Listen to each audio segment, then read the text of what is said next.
welcome to another episode of Paul and All. As always, I'm your host, Paul Casey, and I'm joined today by someone who I knew I could get to sit down and talk with me about this particular thing, or almost anything. Go ahead, reintroduce yourself. Hi, I'm Paul's mom. I'm Ruthie. Now, I wanted to do an episode for the celebration of the 20th anniversary of the premiere of one of my absolute favorite TV series and fictional universes, Buffy the Vampire Slayer, the Buffyverse, actually. And the more I was thinking about it, I was going to have, which I might end up doing at another point, but I was going to have different people that are friends of mine on and talk about different things that they like about Buffy and whatever. And then I got to realizing that it was also the same day as the finale of one of my other favorite TV series, The Vampire Diaries. And so, in thinking about it, I thought, well, maybe we should just do kind of a whole discussion on vampires. Celebration of vampires. Yeah, vampires in TV in general. Not movies so much. Definitely more TV. Oh, darn, you ruined one of my thoughts that I was going to have. Okay. Go ahead. Before we continue. I was just going to say about the difference in the way that I generally don't like scary movies, TV shows, those kind of things. I've only seen a couple, scary vampire-y movies, and the one that I had seen was Interview with the Vampire, and I was going to say something about that, but we're going to just stick to TV, so. Okay. No, but we were talking about it, and I said we could say about, obviously Buffy, Vampire Diaries in the originals, of course Buffy, Angel, Vampire Diaries, the originals. And I said General Hospital even had vampires. Not in a good, made sense kind of way, but then again, they had a snow machine, a weather machine, and whatever. So. I'll disagree with you because, technically speaking, until about 2 or 3 years ago, it wasn't General Hospital that had vampires, it was Port Charles. Oh, yeah, that's true. That had vampires. Yeah, but, realistically, General Hospital had a weather machine, so... Well, Simon says rain, so it was the 80s. There's a nod to your dad because that's his. There you go, Dad. Line. There's your thing to message me for this episode. Simon says rain. Underdog reference, just in case you didn't know that. But that's not what we're talking about. No, we're not. Even Supernatural has vampires, and. Well, yeah. One of the things, yeah, but see, they don't really focus on vampires as much. I think because they're the CW and CW has Vampire Diaries in the originals. They did have, a few. No, I'm not saying they haven't had episodes. Their vampires, some of them were bad, but then there was a whole nest of good. Well, not good, but evil. Is that? Even unevil vampires? Is that a possibility? But see, that in that show they weren't, though, if you remember, because they were just, as opposed to, Buffy, where there's the concept of the soul, and Vampire Diaries, where there's the concept of, the humanity switch. In the supernatural world, vampires are just evil. You can choose to be good if you want to try, but it's against their nature. Yeah, that's true. That's true. But no, the interesting part that I thought, especially when you brought up General Hospital, Port Charles, was the fact that a few years ago, when All My Children and One Life to Live ended, and a lot of the actors went over to General Hospital playing some of the same characters. And, of course, there was a whole big issue because, one company technically bought the rights to these characters and they were being put on loan to General Hospital, and then General Hospital started doing all these weird things with storylines, and the other company who was like, well, technically you don't own those characters, so you can't do that. So they said, okay, we're going to write all those characters out, but we're going to keep the actors and bring them all in as new roles by next week. And that's not weird at all. It's a soap opera. You can absolutely get away with that. Yes, somebody fell down a well, came back with a face transplant, and, life is different. But no, what I was gonna say was that one of the characters from One Life to Live, the police detective, he was Caleb the vampire on Port Charles before he got on to One Life to Live. So when they moved that character, I think not Mick Bain, it was just Bain, right? John Bain or something like that. I was don't his know. I character. wasn't watching it when the vampires were on there. I No, just no, know no, that not they were not on Port Charles. On One Life to Live, he was. You know who I'm talking about, right? The police guy. Anyway, Bane or Mick Bane or something was his character name, and he came over and he was now going to be a detective because One Life to Live took place in not Philadelphia, but in Pennsylvania, and General Hospital takes place in New York. So he moved, much like half the other characters. They were like, you know what, let's all move to New York at the same time. So he moved there, and then all of a sudden they were like, well, you know what, we're having a lot of these characters that were, and like certain characters that are on, or that were on General Hospital at that point played different characters on Port Charles years before. Kelly Monaco's character, she was the Sonny's girlfriend, and then earlier she had been on Port Charles involved with the vampire storyline. So they were like, you know what, let's do a nice little nod to this. So they brought the Caleb, the vampire character, back. So he was playing two parts. Because all of a sudden, and I don't understand it, but one day, one of the characters was like, oh, let's go down to the morgue. And they thought they saw the police guy laying on the thing. And then he just gets up and walks off. And they were like, vampire story is back on. Like, picking up like 15 years later. Because it's a soap opera. I would say that's the interesting thing about soap operas, because I haven't watched those things in years. And your dad and I always joked about the fact that you could walk away for 10 years, come back and watch 4 episodes and know exactly what was going on and just pick right up. Pick right up and just keep going. Okay, but think about how, I mean, that same thing, granted it is very soap opera like, but that same thing happened to me with wrestling within the last year. Yeah, that's true. They have a lot of the same writers now. Yeah.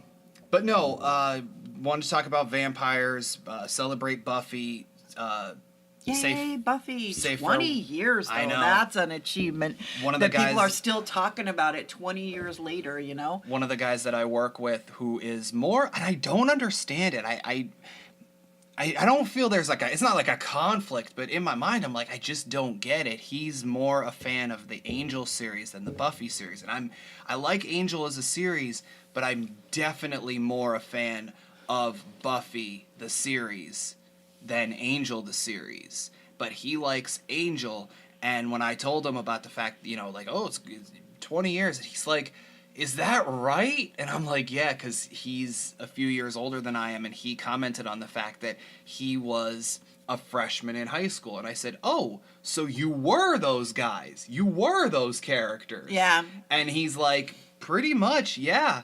And he like couldn't believe that it was 20 years later. Yeah, I know. It's kind of weird. Like, tomorrow will be 28 years that your dad and I got married, and I was looking at pictures the other day and went, you're older now than I was when I got married.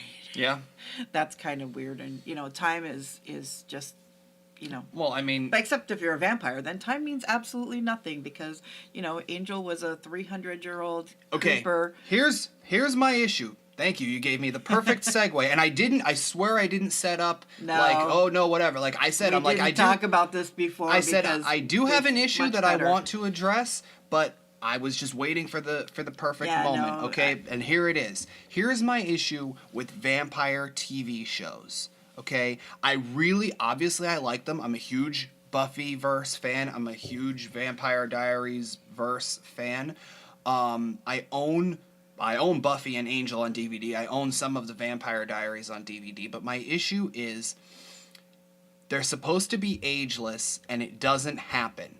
Okay? Because, and I understand in the final season of Angel, which happened, for those of you who don't know, Buffy went on for 7 years. Angel started in year 4 of Buffy, and then went on 1 extra year. So realistically, there were 8 years of the Buffyverse on TV, but only 7 of Buffy and 5 of Angel altogether.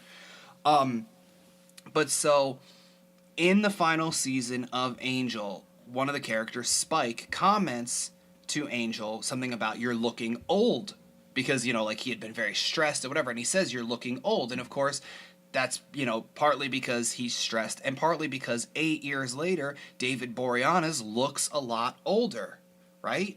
So now, not only let's step aside, or let's look past the fact that in the final season of Buffy, the age difference between the characters of Spike and Dawn were the same age difference between the characters of Buffy and Angel at the beginning of the series. Now think about that, okay? Think about Spike and Dawn in the final season of Buffy. And if, people are like, oh no, that's gross that he would get together with her. Realistically, not the age difference of the actors, the age difference of the characters was the same as when Angel and Buffy got together in seasons, like the first season or two. Yeah, it's kind of weird because, it's like, oh, well, he was, 20-something when he was turned or whatever. But he didn't, yes, he stopped aging at that point, but he had 300 years of life experience difference with this 16-year-old girl that he started hanging out with and helping out with, and 2 years later ended up sleeping with. That's just creepy. Yeah. I mean, I love the concept of the stories, but even in the Twilight movies, even in the Vampire Diaries, you've always got this couple 100-year-old vampire dude with this 16, 17, 18-year-old girl. And just, the difference, if they were 25 and 18, 7 years is a big difference in experience in that situation. But 307 years, that's a lot of experience. Honestly, that's not even my issue. That's an issue, don't get me wrong. But that's not even my issue. My issue is the vampires don't age, but they do. Because at a certain point, because Buffy was always supposed to be the metaphor of high school is hell. They deal with their principal, who's terrible. At one point, it's the mayor of the town, and it's all these things that happen in a small growing town. Up is growing hell. up, yeah. But in the beginning, I know in the beginning it was high school is hell, but it ended up being right. Growing up is and hell. Then Angel was supposed to be about being in your 20s in the big city because it takes place in LA. So once you're out of your parents' house, it kind of like how Friends. If you want to, people say that Friends was about that time in your 20s to 30s where your friends are your family, you're away from home, you're in the big city, and you're making it on your own with your group of people. Angel was very much that in a supernatural way. Yeah. Now, realistically, okay, yes, the character of Cordelia and Buffy were the same age because they graduated high school together and whatever, but they kind of accelerated her...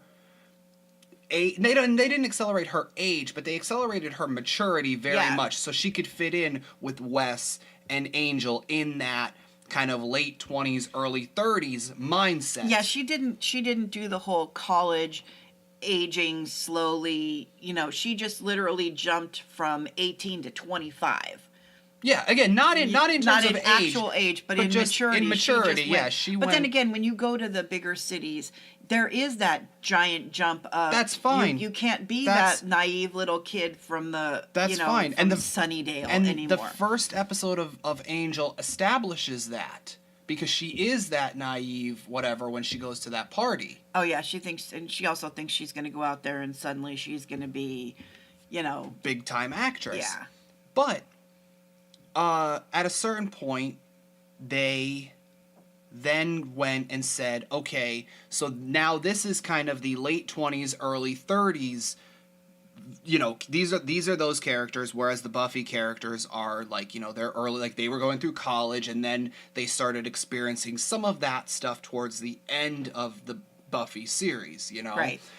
But realistically, with the age that David Boreanaz looked at the beginning of the show, because they commented at one point, Buffy said when she brought Angel, I think it was when she brought Angel home the first time, she says, this is Angel, he's he's a college tutor helping me with whatever. So he was supposed to be in college. Then all of a sudden, so realistically, let's just say he looked 19 or 20, right? Right. So then by the end of Angel, the series, he would have been 19 or 20 looking, running the law firm, Yeah. and all of that stuff. Same thing with the Vampire Diaries, the character of Caroline, one of my absolute favorite characters on that show. Probably one of the best transformations of any character. Not just in that show, but in and I watch a lot of TV shows. She like transformed a lot over the course of that series. And she got turned when she was like high school or early college. And then they did a great thing, which I think a lot of vampire shows or supernatural shows in general can do, and Supernatural, the TV series Supernatural has done it.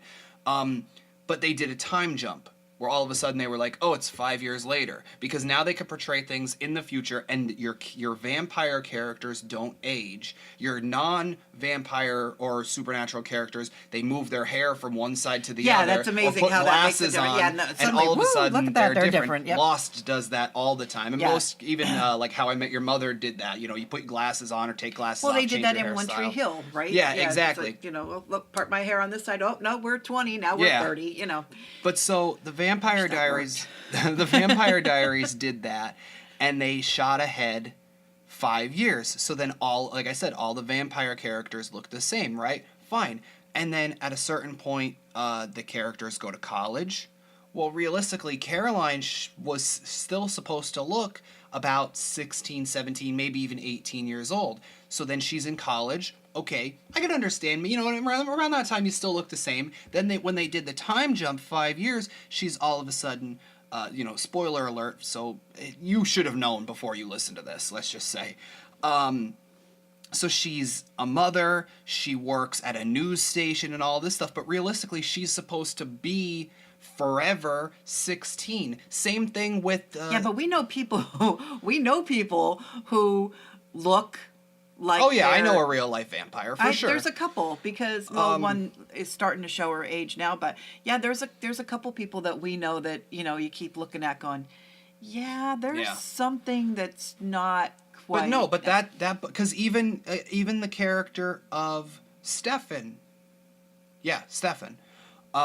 when he starts out, he says to Elena in one of the when she finally figures out what he is, he says something along the lines of, I've been 16 for 150 years or whatever.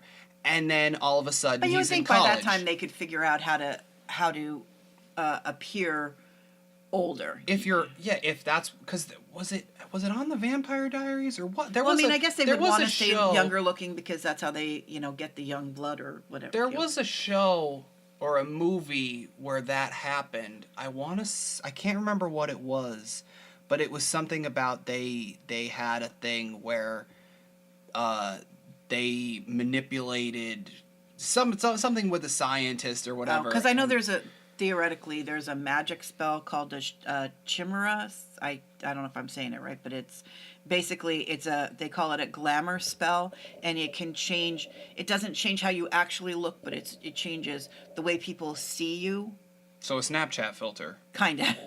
Yeah, it's kind of a real life Snapchat filter, so that when they see you, it's the image that you want them to see and not what you really are. So, in witch mythology, a lot of witches use it to appear younger and prettier, right, to take away the hag appearance.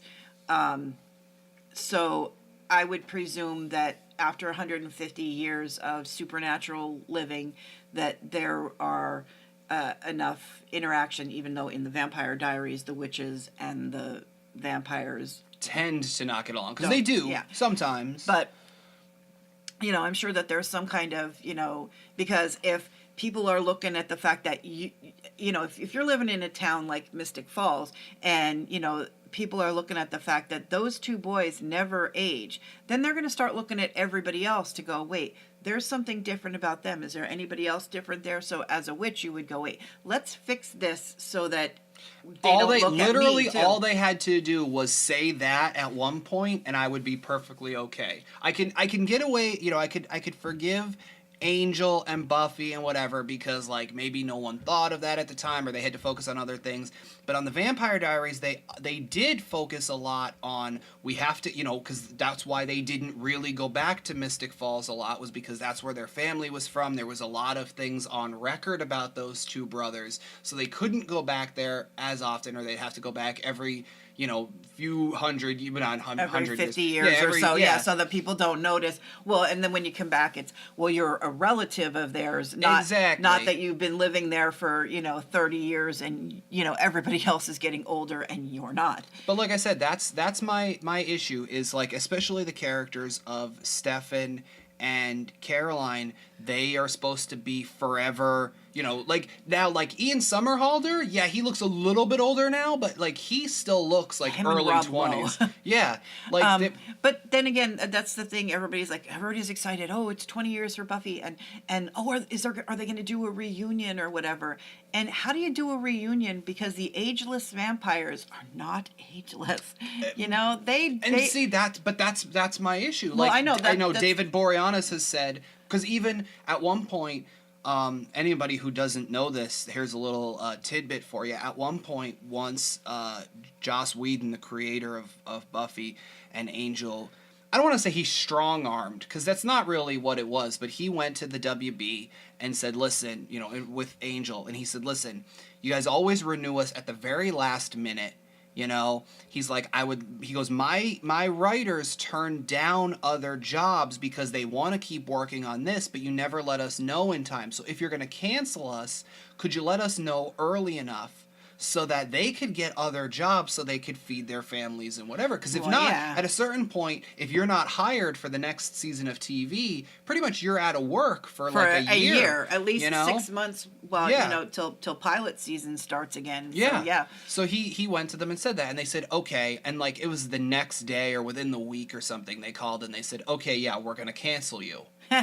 And, of course, everybody goes, if he would have just kept his mouth shut, pretty much everybody had more. Yep, everybody's in agreement that. Nah, I don't think so. I think that maybe. Well, yeah, but to see, the best part though is that within a year, the guy who was the president of WBTV, he got fired. Or not he got fired, but he left, and the next person who took over, who was like his second in command or something, was like, yeah, we should not have ended that show. Yeah. But within that time period, Joss had talked about the fact that he wanted to do maybe a Spike movie or something, and it was going to be Spike, and it was going to be Amy Acker as Illyria or Fred, because at the end she was kind of going back and forth, and they were going to try to get Allison Hannigan as Willow, which I think those three doing a thing together, and especially Spike and Willow always had a very humorous relationship. Oh yeah, between they the two had of them. a pretty funny thing going on there, but it never materialized. But James Marsters, who played Spike, had said anything that we do would have to be within the next, I think he said 5 or 5 to 7 years, because after that point he didn't think he could play the immortal looking Spike anymore. And he looks great. Don't get me wrong. He looks great actor.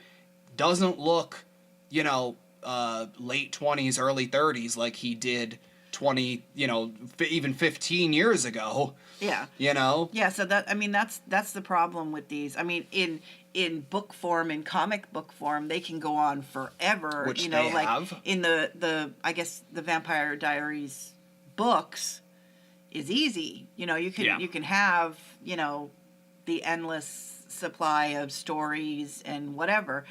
But that's reality. Even these shows, though, they have, everybody knows it, they have a certain shelf life for that reason. Well, even Lost, at a certain point. Well, even Supernatural, because you would think that, well, then again, I don't know, because I was going to say Castiel, because, he's an angel, so you would think but he's inside a human vessel. Yeah, I know, but that's what I was going to say, because, as an angel, he should be ageless, but as a human vessel, then that all changes. And right. And I'm behind on that, so don't anybody comment about what happens in this last season, because I don't know. But yeah, I'm no, getting that's the thing, is like there is a certain shelf life for this stuff, because I mean, even and there is a connection because of Allison Hannigan and like half the people who appeared on anything Joss. Yeah, she should have been a vampire, because she is like, I think, maybe there's something there with her too. Like she's. But no, she's on one of those ageless actresses. Actors, because that's, I don't know why is actress offensive, but it's okay to call a female an actor. I've never heard that before. Oh yeah, now it's a new thing where they're not actresses anymore; they're actors. Yeah, I don't know. Sorry. Sidetrack. But no, on How I Met Your Mother, at a certain point, it's only when you go back and watch the show. When you're watching the show as it is, everything seems fine. When you're going back and you're looking and you look at, let's just say even with the Vampire Diaries, or again, I'll use the Angel example. You watch the last, say, episode of Angel and you go, okay, that's what he looks like, David Boreanaz. Or, with Vampire Diaries, okay, that's what Stefan and Damon look like. Then you go back and watch the very first episode and you go, holy crap, does he look wow, old? they look so much younger then. Yeah. And like I said, like How I Met Your Mother did that a lot. Like in the very last episode of How I Met Your Mother, they do a flashback to like right around the beginning of the series.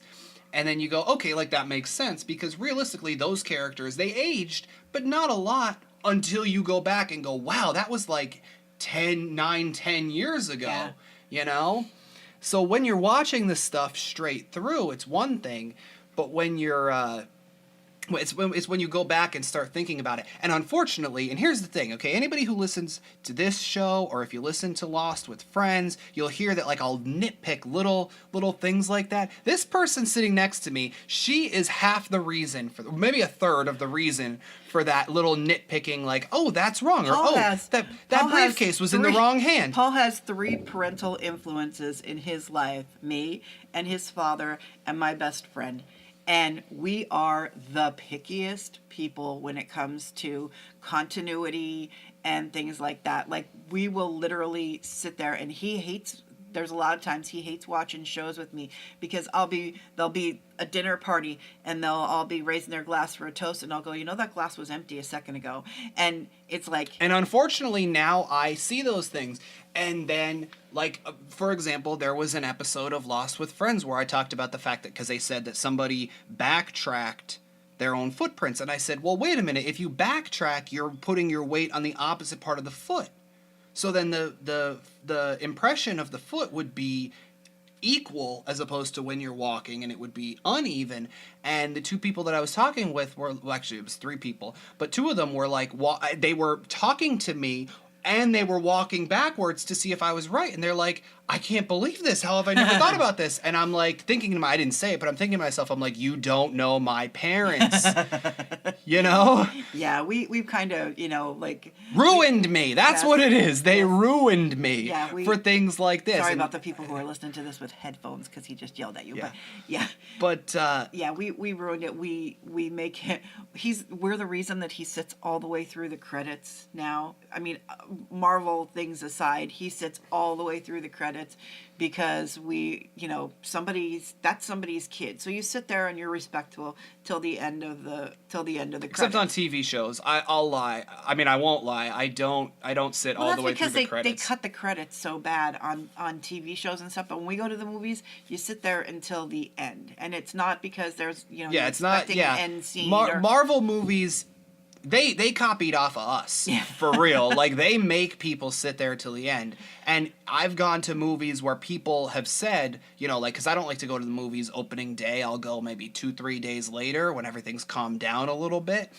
And I'll go with people who know, or even I know, okay, and I'm not talking Marvel movies, but just things in general where they're like, okay, there is no post-credits scene. And I'll still sit there, and knowing that, I will still sit there and watch everything of credits, because it's being respectful. And of course, now my mom says, and I don't want to get into that whole argument, but now she says, one day your name might be up there, so I would want people to sit for your name. And it's not even for that. It's just someone worked hard on that. A And movie sometimes- takes like a year and a half Yeah. to 2 years to make. And sometimes it's really fun to see the names that recur, you know, like, and now, you know, like, I don't, you know, names and producers and you know, directors of lighting or whatever, but you pick up on that. Hey, this person worked on this or that or the other thing because yeah, we'll sit there. If we go to the movies together, I'll often sit there and I'll go, see that person's name? And sometimes it's a really, like, funny sounding name. And, of course, you know, in if they're from another country or whatever, it may be a normal name, but I'm, you know, a silly American and names sound funny to me often. But, you know, I'll be like, oh, look at that name. Or, oh, that person's last name is like, you know, Guggenschmitz or something. And that sounds funny to me or whatever. And, but there are other times where I'll look and I'll go, you see that person? I'm like, that person, you know, also produces this, or that person worked, you know, that person, you know, that producer and that director, they produced this thing by this other person that we know of and whatever. And she'll sit there and go, oh, really? And half the time I know she's not even listening or whatever. I'm listening, but I don't know. Like, he'll just go, you know, the director of photography, you know, the director of this and that, and I'm like, yeah, okay. J.J. Abrams. I know J.J. Abrams. That's about it. But I mean, I could tell you, for example, J.J. Abrams. Okay, his producing partner is Brian Burke. Brian Burke, although J.J. and Brian didn't work on Lost very much, and her eyes just glossed over. But almost every episode of Lost with Brian Burke, they would sit there and they would give him one of the final, because he was an executive producer on that show, they would give him one of the final takes because he has an incredible ear for sound. So if they missed anything in the Foley work or the music or whatever, he would just sit there and watch for any little nuance or anything that they could go, oh, add this sound effect here or put that in or whatever. And that's not his only job, but that's one of his amazing talents, is he has an incredible ear for sound. So, if I see like his, I'll be like, oh, okay, I know that name, and not just because he's J.J. Abrams' producer. We need to get this back to Buffy. Yeah, okay, so fine. Get it back to Buffy then. Here we go. Ready? I'm going to ask you some questions about the Buffy verse. It doesn't have to be Buffy. It could be Buffy, Angel, the comic books, which you've never read. I've never read the comic You don't books. really plan on reading the comic books, do you? I tried. I just can't seem to wrap my head around the graphic novel thing. I don't know. I intend to read them, but I intend to do a lot of things that don't quite work out that way. I mean, season 8, and most people will admit it did get away from them a little bit because they kind of just wanted to be like, look at all of the stuff we can do now because we're not limited by TV budgets and things. Well, not only that, but you're not limited by what the actual actors can do. Yeah. You can do a lot of, you can, explode people and, miraculously bring them back together. And, that's perfectly to be fair, though, they did flay someone on Buffy. Oh, yeah, that's true. That's true. But and Joss just did that in another show where he just, had somebody disintegrate and then come back together. Isn't that his show? I don't know what show Agents you're of S.H.I.E.L.D.? Yes. Yeah. Technically, yes. Yeah. So there is that. But, okay, so ask me some questions. I don't want to say rapid fire, but just some Buffy questions. I'm bad with rapid fire. Do you have a favorite Buffy-verse character? I like Spike. Spike. You knew that. I did. I had the feeling it was going to be Spike. Yeah. Probably my favorite. It would definitely be a toss-up between Wesley and Cordelia. Yeah. Because I like Willow too, though, because just the range of things that they did with her, as a character. She went from Willow Rosenberg, the little girl in the really ugly clothes at the beginning, for just that, that was one of to Black Willow and then White Willow. Yeah, you know what I mean. Like there was a giant range. But I mean, in there okay, but here I will make that argument for Wesley, because when he's Oh yeah, that's true. He was a bumbling idiot when he first started. Yeah, you see it in one of my absolute favorite Angel episodes, which I believe is one of yours favorites as well, the Spin the Bottle episode, where they kind of revert back to their teenage selves, and all of a sudden he's just like doing all those flippy ha ha ha things, and you guys can't see me, but I'm doing some of the weird hand gestures that he did, and then he puts his hands, like his palms out, and those the things just spring out of him, because whatever the character of Wesley was doing beforehand, he was already loaded up with like vampire hunting stuff. Yeah, and so like teenage, he had the spring-loaded stakes or something. At his wrists. Yeah, we're both tapping our wrists, going, "I know what they are, but I can't get the words out." You know. But yeah, like you see, because like he's at that point in Angel, he's a badass. Oh yeah, because well, when Angel became when Angel became Angelus again, and pretty much Wesley took over running the he took over running the place. So, he had to suck it up and do what needed to be done. And yeah, he ended up being a badass. But see, again, I'll make the same argument for Cordelia. Watch that first episode of Buffy, and not her last appearance in Angel, because that was the like one of the last few episodes, and I didn't really like that appearance by her. I didn't like that whole last season with that Cordelia was. Oh no, I'm not talking that. I'm talking about when they were at Wolfram and Hart, and she comes back at the very end. Not the very, very end, but when she comes back, and then at the end, Angel gets that call that she. She died. Spoiler. She died. Yeah. But then again, they had pretty much killed that character. And I have some issues with the behind the scenes that happened with that, because I'm a nerd and I read all that stuff. But no, you watch that very first episode of Buffy. Oh yeah, she's Queen B. Well, she's Queen C actually, but she's Queen B. And then by the end of, towards the end of Angel, she's like his best friend. Yeah. And and there's such a difference in maturity in her from where she was the leader of the Cordettes. Yeah. She was. Speaking of which, how much, and I know because you're just watching Supernatural for the first time, and we talked about how they had vampires or whatever. How much did you love the fact that what is her? Why can I not think of her name? Something Kendall. No, it's Harmony Kendall. I can't think of her name. The woman who played Harmony. Mercedes McNabb. That's it. I knew I'd get there eventually. And see, that's what she's talking about, where I just know names like that off the top of my head. I can't remember my name half the time, but But where Mercedes McNabb, who played Harmony from the beginning, actually, she's another one from the beginning of Buffy. Not all the way, but she was even in the end of Angel as well, and she, became a vampire partway through the series, and then she's one of the very first vampires that we see in Supernatural. Yeah, that was kind of cool. She looked a lot different though, like as far as. Yeah, but see, the funny thing is that was only just a few years after the fact as well. Yeah, I know, but she's still... Well, yeah, because Vampire Diaries is what? Not Vampire Diaries. Not Vampire Diaries. Supernatural. That's their 13th year now? I believe this is their 12th year. 12th year. So then, that would have been right from one to the other, for 8 years of... Because at 20 years... Yep. That would have been, right from one to the other. But, yeah, that was kind of cool.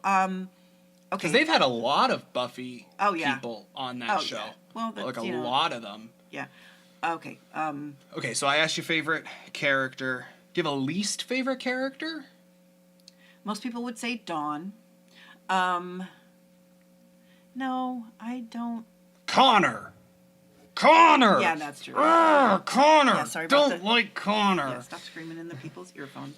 Vincent Kartheiser. Grrr. Yeah, I mean, not the actor, I don't think, because I guess he wasn't bad, but the character was just the whole storyline of Connor. No, see, not the whole storyline. I like this. The storyline. They could have handled it a lot better. Yes. And it's easy for us to sit here and say that, of course. Yeah.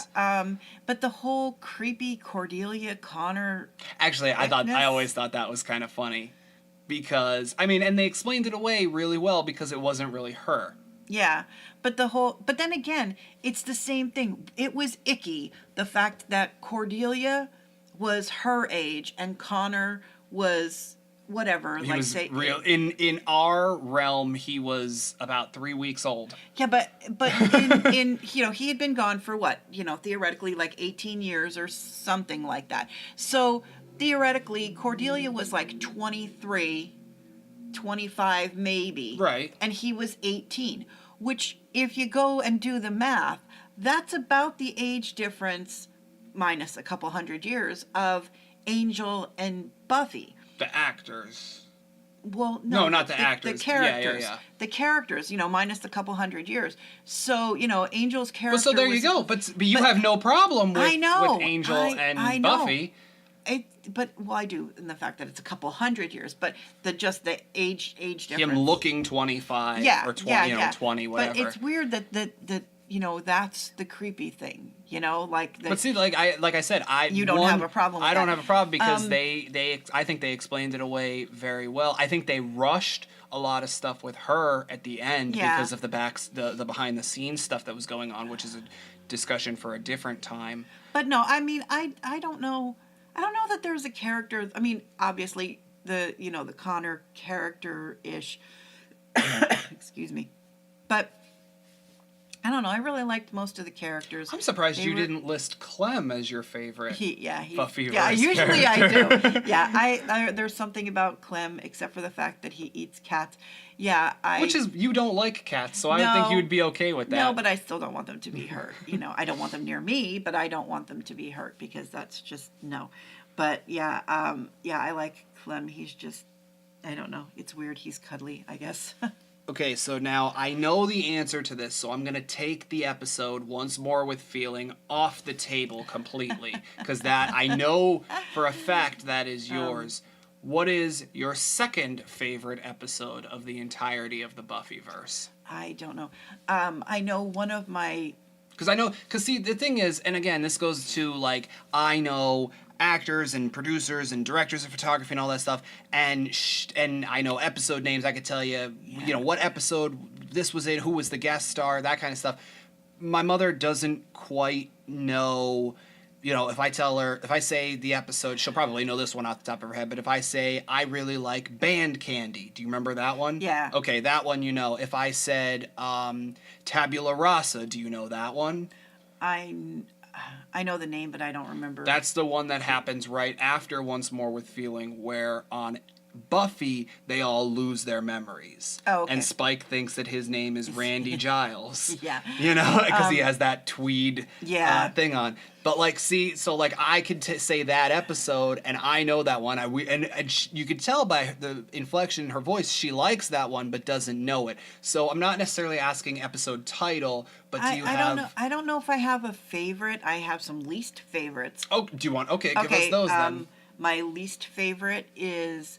I don't like The Body. That one I know the name. Really? Yeah. I mean, Oh, that's one of my absolute favorites. It's incredibly sad, but it's one of. I mean, it's a great. It's a great piece. It's a great story and whatever, but it's too close to me that I can't. Yeah. Okay. So.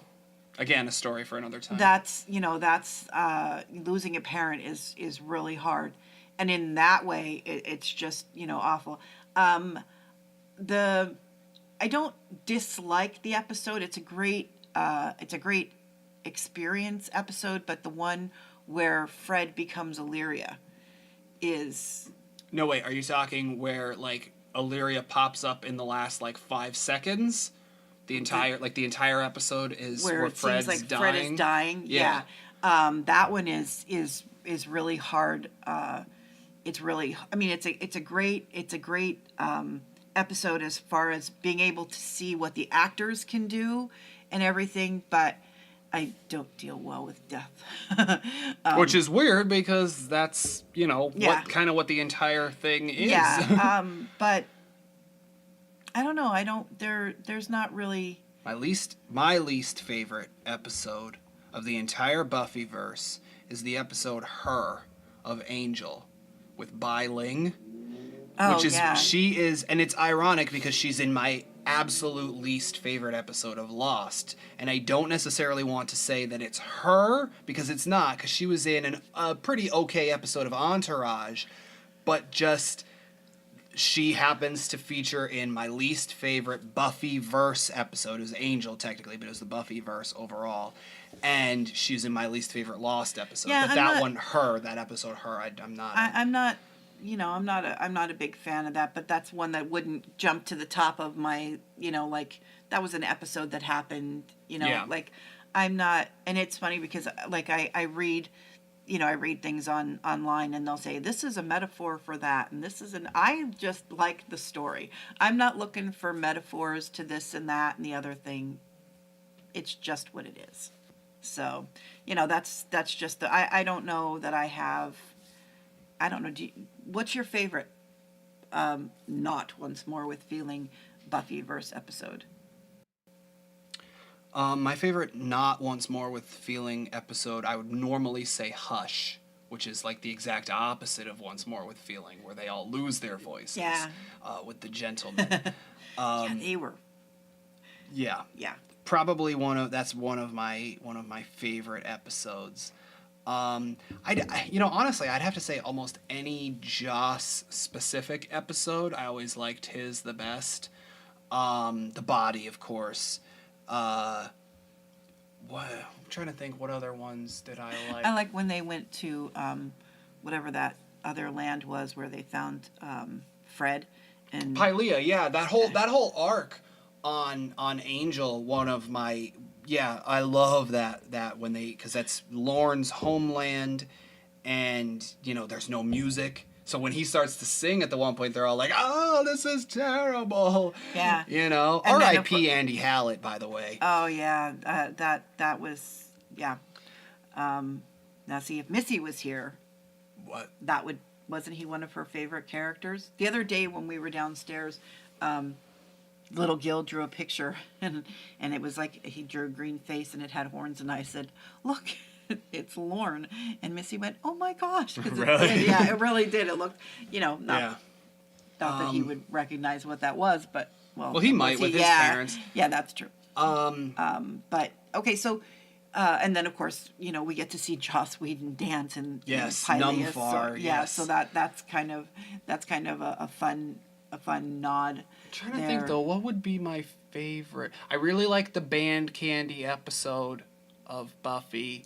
Oh, one of my least favorite Angel episodes was the one where the guy, like, his hand came off and went under the thing, and Oh yeah, that was an early one. Yeah, that was really, really, really creepy, where he was like pretty much molesting the girl while she was sleeping, and he was outside her room, and just his hand was in there. Yeah. That's kind of, terrifying, and in its own way, I'm sure there's a metaphor for that, but I don't, Yeah. I don't know what that was. Do you have a favorite villain? Seasonal or episodic? I liked the guy from Wolfram and Hart. What the heck was his name? Holland Manners? No. Or Adam Baldwin's character? No, the young guy that ended up in the room with all the... Lindsay. Yeah, I liked him. Lindsay, yeah. I liked him. Of course, I liked Spike because he was a villain. Drusilla was just weird. And what's her name? Darla. The Whirlwind, for sure. That's the four of them. Yeah. Drusilla, Yeah. Darla, Spike, and interesting Angelus. episodes when you see them together, like what was going on? Was The- it the fires was that? The Boxer Rebellion in China. Yeah. The episodes Fool for Love on Buffy and the episode Darla on Angel, where they film them kind of together. And that's where in the Buffy episode, Spike is walking through parts of his life, how he killed 2 Slayers, and that's at the end he tells Buffy she needs a weapon to fight the evil. He is a weapon. Like, his entire existence as a vampire is the weapon. Right. And in the Angel side, we see Darla's life, where the Master comes to her and in the New World America turns her Then we see them at the Boxer Rebellion, and we find out that Angel couldn't kill the baby because although he teamed back up with them, he had his soul at that point, and she wanted him to murder a baby because they're like, oh, the blood of a baby is amazing or whatever. And There's that voice. yeah. And because that's what I can't even say that. But yeah, that was that episode, or those 2 episodes. Yeah, it was interesting to see, where they came from. God bless you. But yeah, I definitely liked. What got us talking about that? I don't even remember. I asked you about your favorite. We were talking about favorite episode. Favorite villains actually. Yeah. The Whirlwind, but definitely. Because see, I'd have to say my overall favorite season of Buffy was season 2. So much happened. Surprise and Innocence, which is where she sleeps with Angel. He turns into Angelus. Spike and Drusilla show up.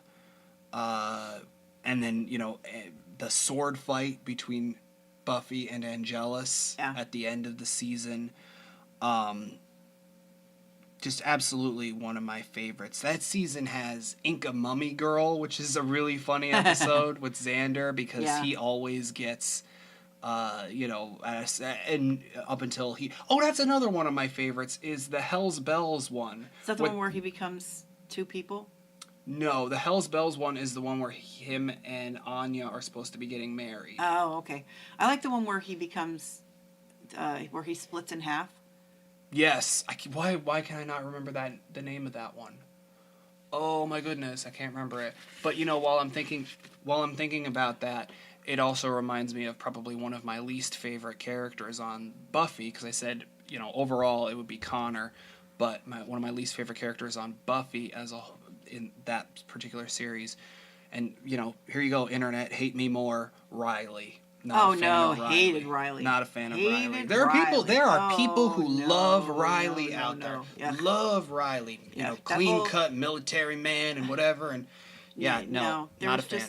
But he wasn't a stand-up kind of guy. No, I don't think. No. Honestly, and I'll be completely truthful. Season 4 has some good episodes.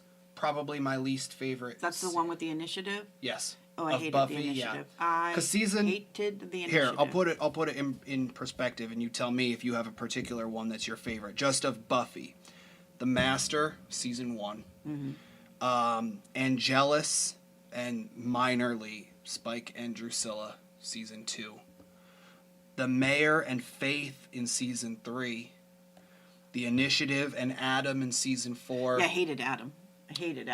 But then again, they created him. You know what I mean? Yeah. Like, he was evil, but he was kind of programmed that way.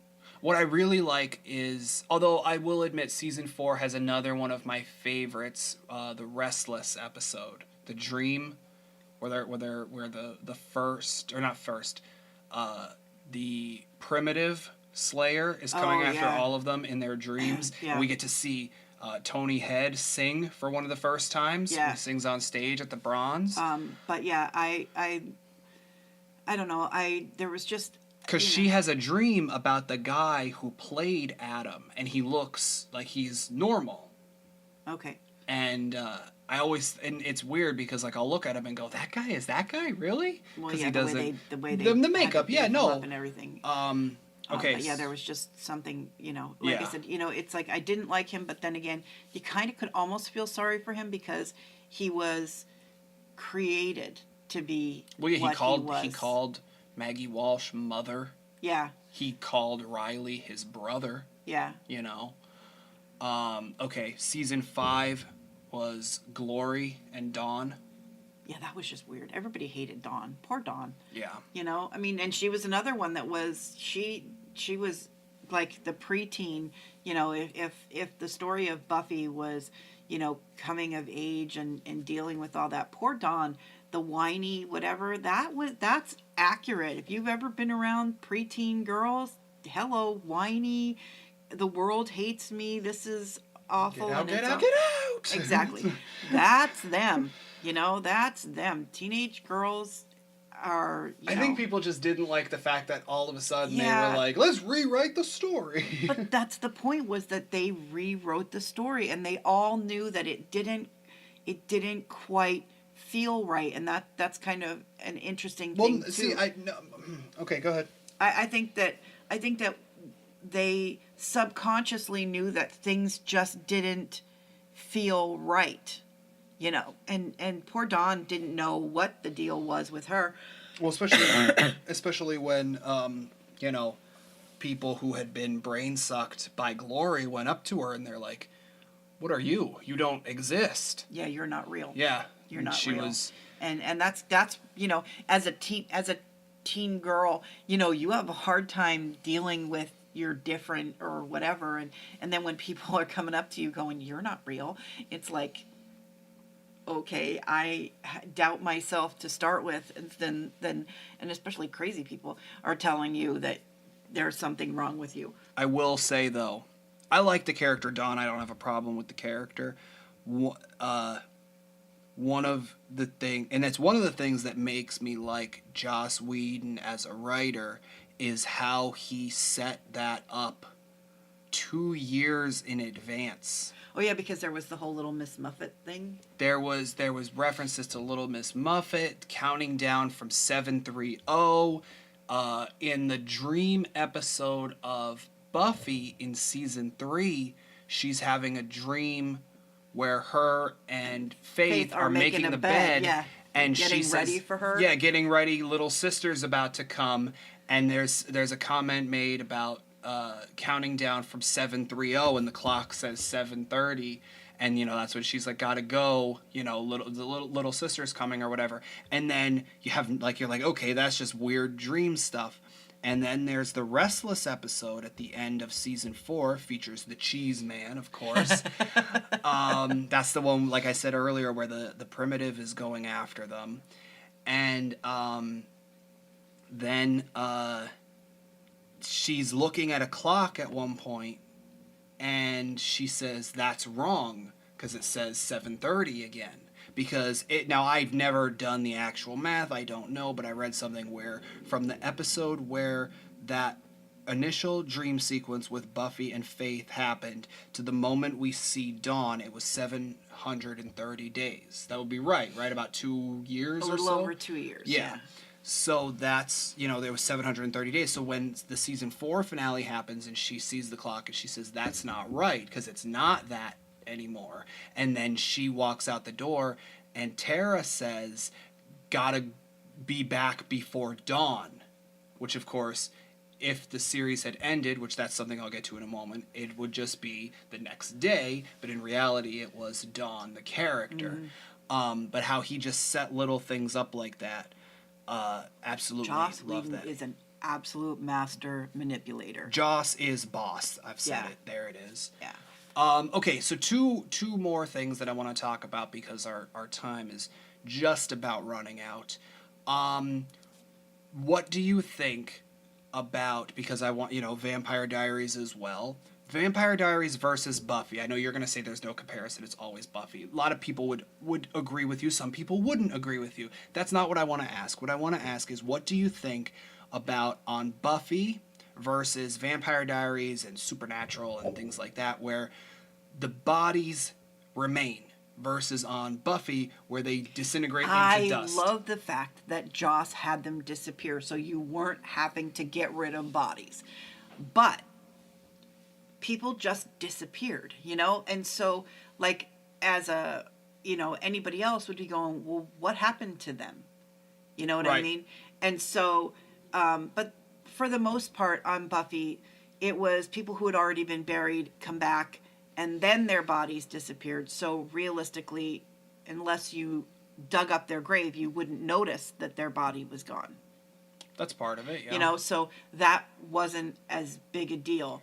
But the fact of having to dispose of bodies, I like the fact that they just puffed away. I know you're not a big Vampire Diaries fan, but you've seen enough when I'm watching it that you have to admit they work that into the story quite a lot. Because, well, why are all these people missing? And the townspeople who aren't aware of what's going on, they do start to question, well, why are these people missing? And then the people who are aware are like, well, did they turn into a vampire? We have to watch out for them and whatever. And that leads them to suspect certain people and whatever. Yeah. So I think they played into the story. Yeah. Like, I think it played yeah. into the story very well. Because I think it would have been more, like you said, where if they disappeared. Now, again, on Vampire Diaries, they can compel somebody, you know, the person just left town or whatever. Yeah, they would. You And know? it's funny because the only one that compelled anybody on Buffy was Dracula. Yes. You know, that's the only time you see compulsion on in the Buffy universe, is that Dracula did that, which was it was an interesting nod to him. Well, I love Spike's explanation of it. The fact that he's been around for so long and he made some deals with witches and gypsies and stuff. That's how half the stuff, like the fact that he could turn into a wolf or turn into a bat and this, that, and the other thing. He's grown a lore about himself, and he's done so many like trades and things that he kind of manipulated that power onto himself. But you know, because it's like it's interesting though that they do give a nod to the old school vampire in that way. You know that. Well, yeah, because when he says, you know, I'm Dracula, and instead of being like, oh, she goes, get out, because it's just like Dracula in the Buffyverse, you know. Yep. But they, in terms of production, they did a lot of nods, because on the DVDs they reference a lot how they were inspired by Dark Shadows. Oh, yeah. Which you watched, by the way, right? It was a long, long time ago. I think my grandmother would watch, because she watched all the soap operas and stuff. So like you'd come home from school and it would be on. But I know even as a kid, I didn't like the scary things. So it was kind of a little scary. We did have a game, a Dark Shadows kind of hangman game, where you had to, you know, you literally built the skeleton. Mm-hmm. And then there was like a little wooden stake that came with it and whatever. I don't even remember what the game was. But yeah, I really didn't. Barnabas Collins was creepy. You know, I mean, there were the, you know, the older women who found that. He's dark and mysterious. Yeah, dark and mysterious and whatever. No, just creepy. And I can live with him forever. Yeah, but you can't, because, you know, if you are, you're dead, and, you know, there's just that whole, you know, I'm not a really big fan of the sunlight, but I like it occasionally thing. Which, by the way, I think Vampire Diaries did a really good job of getting around that Buffy. They did, but they didn't. They had, in Buffy, they just had the Gem of Amara, just one thing that could make a vampire go in the daylight. But on Vampire Diaries, like, as long as you're in good with a witch, they'll make you a daylight ring, and you could go into the daylight. I like that because it gave them a lot more, and it took the suspicion away from a lot of people. They could definitely set it up as like, well, that person's not a vampire because they're around in the daylight. Right. Yeah, there's that, you know, that whole, you know, you're only seen at night kind of thing. What was the other thing I wanted to ask you, though? I said there was two things. I don't know. I don't remember now. Was it another comparison? I don't remember. Well, now we have to do this again. Yeah, I'll have to think about it at another point and have you back on the show. What was your, if you had to choose between all the vampire lore, right? Like the vampire shows, if you had to pick between Buffy and Angel, if you had to pick between Vampire Diaries, if you had to No, pick wait, you're between talking Buffyverse is one. Yeah. Vampire Diaries Originals is one. Supernatural is one. Yeah. Which one out of those three? Out of those, who do you think represented the lore of vampires the best? Oh, that's a good one. Not Supernatural, because they focus. They touch on it, but they don't focus as much on the vampire as on the killing. Yeah. You know. Who do I think represented it more? More accurately. Vampire, like old vampire lore, I'd probably have to say. I think the Vampire Diaries represented it better. because they have the conflict with the witches, because witches are all about natural things versus, the vampires, which are unnatural, disgusting entities. They do a lot more in terms of like practical magic stuff. What do you think about the fact that Buffy portrayed the vampires as demons? Because like in their lore it worked because it was everything was because they didn't use the term creature like supernatural, they say monsters. Mm-hmm. In the Buffy verse, anything was a creature, was a demon. Okay, because like in Supernatural, they aren't demons. There's demons, and then there's vampires and werewolves, monsters, and monsters and stuff like that. But they're not per se demons. I said per se. I hate that. Anyway. But yeah, I think that might wrap us up. Thank you for being on the show. I can't think of anything else. Thanks for having me. Anybody, please feel free to comment in the section below and let us know your thoughts. Tell us how we got everything completely wrong about everything, and then I will argue with you because I'm pretty sure I got at least half of it right. Tell us who your favorite. Yeah, tell us your favorite character, least favorite character, favorite season, least favorite season. He'll leave a list in the thing. Which do you think? Don't say things for me. Which do you think? Buffy, Vampire Diaries, Supernatural. Am I missing one? Moonlight? Not Moonlighting. That was the Bruce Willis show, right? Moonlighting was the Bruce Willis show where he played. Yeah. So Moonlight. I don't even know that show. Moonlight, that's the one that's the guy who plays McGarrett now on Hawaii Five-0. He played a vampire. Oh, yeah. Yeah. Yeah, we did like that one. You could tell us maybe that show was your favorite. Or whatever. Maybe there's another one that you... Is there a show that is vampires that we missed? That you can't believe? Oh my goodness, people. How did you not remember this one? Or how do you not know about this one? And if it's one that I don't know, maybe I'll check it out and talk about it on here. So definitely hit us up in the comments. Let us know your thoughts on the mass amount of stuff that we talked about in this episode. We were all over the place. Yeah. But that's what I love about Paul and All, because that tends to happen. Thank you once again, Mom, for being on the show. Probably have you on again at some point. I'm going to go watch once more with Feeling now. Yeah. And I think that's going to do it for us here at Paul and All. Thank you, everybody, and ta-ta. Hey, everybody, it's Paul, your host for most of the shows on the goes. Okay, that was terrible. But hopefully that episode you just listened to wasn't. So if you enjoyed it, how about you click that little like button, maybe give us a subscribe, and share it to your friends. Thanks.